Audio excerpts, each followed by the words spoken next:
अगर वह विदेश जाए के चाहतनी और विदेश में जाके पैसा कमाए के चाहतनी, अपना परिवार के सेटल करे के चाहतनी, तो रुआ खातिर एगो सुनहरा मौका आइल बा। जी हाँ, gulf international tour and travels में एक बार फिर से एम्प्लॉयमेंट वीजा आइल बा और क्लाइंट इंटरव्यू होखे वाला बा।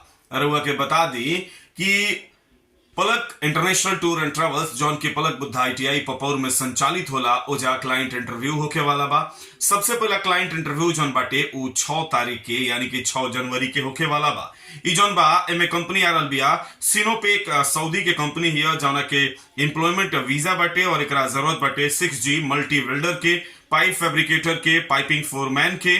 एज ग्रुप जौन बा 21 से 42 साल बा। 9 घंटा के ड्यूटी बाटे और 1 घंटा के ओवर टाइम बा। एकरा बाद L&T ओमान के क्लाइंट इंटरव्यू होके वाला बा 6 तारीख के ही। एकर भी एम्प्लॉयमेंट वीजा बाटे और एकरा भारी मात्रा में आवश्यकता बाटे mason tiles, mason block and plaster, steel fixer, shuttering carpenter, scaffolder, assistant mason, RCC shuttering carpenter और हेल्पर के। सप्ताह में 5 दिन के ड्यूटी बा प्लस ओवर टाइम बा और एज ग्रुप बा 21 से 42 साल। एकरा बाद 7 तारीख के ओमान के मशहूर कंपनी हिया अल तुर्की, एकर क्लाइंट इंटरव्यू बा और एकर भी एम्प्लॉयमेंट वीजा बाटे। एकरा भारी मात्रा में आवश्यकता बाटे AC technician vehicle, auto electrician, automotive technician, diesel mechanic, mechanic speciality diesel engine, electrician speciality vehicle, mechanic heavy equipment, mechanic speciality heavy motor vehicle, welder automotive, foreman automotive के। और एकर एज ग्रुप जौन बा 21 से 42 साल बाटे। एकरा बाद 9 जनवरी के the name engineering work WLL Dubai के कंपनी ही और एकर जौन क्लाइंट इंटरव्यू बा 9 तारीख के हुई। नॉर्मल मेडिकल बाटे। एकरा भारी मात्रा में आवश्यकता बा structure fitter, structure fabricator, gas cutter, welder MIG 2G 3G 4G pipe plate, welder 2G 3G 4G और 6G पाइप और plate, assistant welder, assistant fitter, heavy driver trailer, mechanical helper के। एज ग्रुप बाटे 19 से 42 साल। 10 दिन के अंदर एकर flat होके वाला बा। एकरा बाद 10 तारीख के बिल्ट मिडिल ईस्ट दुबई के कंपनी हिया, एकर एम्प्लॉयमेंट वीजा बाटे। नॉर्मल मेडिकल हुई और एकरा भी भारी मात्रा में आवश्यकता बाटे electrician, BMS, pipe fitter, ductman, duct fitter fabricator, assistant ductman, aluminium cladder for ducting and piping, insulator, welder, structural 3G 4G, site engineer, HVAC, duct foreman, piping foreman, ducting charge hand, piping charge hand, store keeper, assistant store keeper और helper के। Age group बाटे 22 से 45 साल। 8 घंटा के duty बा। एकरा बाद 11 तारीख के अलबस्ती एंड मुख्ता LLC दुबई के कंपनी हिया, एकर भी एम्प्लॉयमेंट वीजा बाटे और नॉर्मल मेडिकल बाटे। एकरा भारी मात्रा में आवश्यकता बाटे mason tiles, mason, steel fixer, shuttering carpenter, helper, civil foreman, steel foreman, foreman scaffolding, carpentry foreman, electrical foreman, charge hand carpentry, charge hand steel, charge hand masonry finishing, charge hand labour, charge hand plumbing के। एकरा बाद 12 तारीख के Saudi bin Laden group Saudi के company हिया, एमे सिर्फ और सिर्फ मुस्लिम कैंडिडेट के जरूरत बाटे। एकर भी एम्प्लॉयमेंट वीजा बाटे। एकरा भारी मात्रा में आवश्यकता बाटे mason tiles, mason block and plaster, steel fixer, scaffolder के। एमे ECR, ECNR, फ्रेश रिटर्नर, हर तरह के कैंडिडेट के जरूरत बाटे। एज ग्रुप बा 21 से 44 साल। एकरा बाद 12 तारीख के ही heavy fabrication construction company LLC ई शारजहां के कंपनी है। एकर क्लाइंट इंटरव्यू जन बा 12 तारीख के हुई। नॉर्मल मेडिकल बा।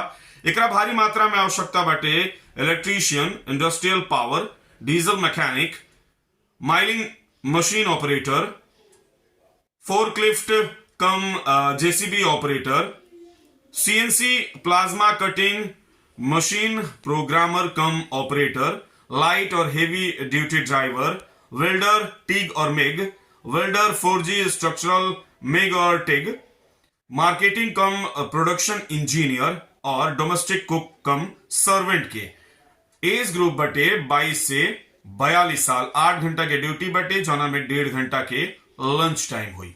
एकरा बाद 13 तारीख के एलएनटी दुबई के कंपनी है। एलएनटी में एम्प्लॉयमेंट वीजा बाटे, एकरा भी भारी मात्रा में आवश्यकता बाटे। Mason tiles, mason block and plaster, steel fixer, shuttering carpenter, rigger, assistant mason RCC shuttering carpenter, helper, civil charge hand, machinery के एमे ईसीआर, ईसीएनआर, फ्रेश रिटर्नर, हर तरह के कैंडिडेट की जरूरत बाटे। एज ग्रुप बा 22 से 40 साल। 13 तारीख के ही inter ocean ship repair LLC UAE के कंपनी है। एक नॉर्मल मेडिकल बाटे और एक क्लाइंट इंटरव्यू बा। एमे भारी मात्रा में आवश्यकता बाटे pipe fitter, pipe fabricator, structure fitter, structure fabricator, duct fabricator, fitter, scaffolder, sand blaster, grit, diesel and petrol mechanic, marine mechanics, general mechanics, hydro blaster, hydraulic technician, 3G 4G arc and MIG welder सगरी चाहिए। Welder aluminium और tank cleaner के age group बा 20 से 40 साल, 8 घंटा के duty बाटे। एक बाद 15 तारीख के target engineering construction company LLC UAE के कंपनी है। एक क्लाइंट इंटरव्यू बा, नॉर्मल मेडिकल हुई और एकरा आवश्यकता बाटे electrician technician, electrician cable tray fitter, pipe fabricator, piping charge hand, instrument fitter, instrument technician, blaster, airless spray painter, welder TIG और आर्क, welder 3G 4G 6G structural, gas cutter, E&I helper, mechanical helper के age group बा 18 से 50 साल, 8 घंटा के duty बाटे। 15 तारीख के ही NPC Trojan company LLC UAE के कंपनी है। एक भी नॉर्मल मेडिकल हुई। एमए mason tiles, mason block and plaster, steel fixer, shuttering carpenter, scaffolder, assistant mason shuttering carpenter और आरसीसी के एज ग्रुप बा 21 से 44 साल, 8 घंटा के ड्यूटी बा। एक बाद 16 तारीख की नून कंपनी एलटीडी ई सऊदी के कंपनी है। एक एम्प्लॉयमेंट वीजा बाटे, इंडियन लाइसेंस एमे मान्य बाटे। एमे बाइक राइडर की जरूरत बाटे, यानी कि डिलीवरी मैन के एक तरह से समझ ले की जरूरत बाटे। इंडियन बाइक चलावे के लाइसेंस जकरा लगे हुई उ अप्लाई कर सकता। भारी मात्रा में जरूरत बाटे। एमे डेली 10 घंटा की ड्यूटी प्लस 1 घंटा की ओवर टाइम बा। 22 से 40 साल तक एकर एज ग्रुप बा। तो जकरा लगे भी इंडियन लाइसेंस होखे बाइक के या 4 व्हीलर के, एमे बाइक राइडिंग के काम बा, यानी कि डिलीवरी के जिस तरह से जोमेटो या स्विगी के काम होला वो तरीका के काम बा।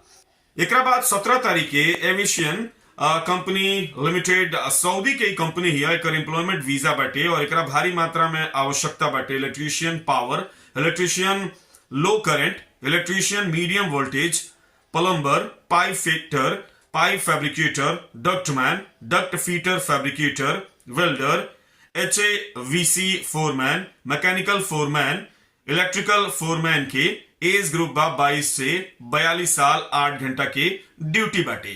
तो ये सारा कंपनी के क्लाइंट इंटरव्यू होके वाला बा। अगर हुआ इंटरेस्टेड बानी, अगर हुआ चाहता नहीं कि हुआ भी विदेश में जाके नौकरी करी, पैसा कमाई, तो नीचे नंबर चल रहा बा, नंबर पे संपर्क करी, जानकारी ले ली, जाई क्लाइंट इंटरव्यू दी, अच्छा से कंपनी के बारे में, जगह के बारे में जांच पड़ताल कर ली, तब विदेश जाई और जाके पैसा कमाई। अगर कोनो समस्या होता, दिक्कत होता, तो मैचबॉक्स के जरूर बताई और देखत रही मैचबॉक्स।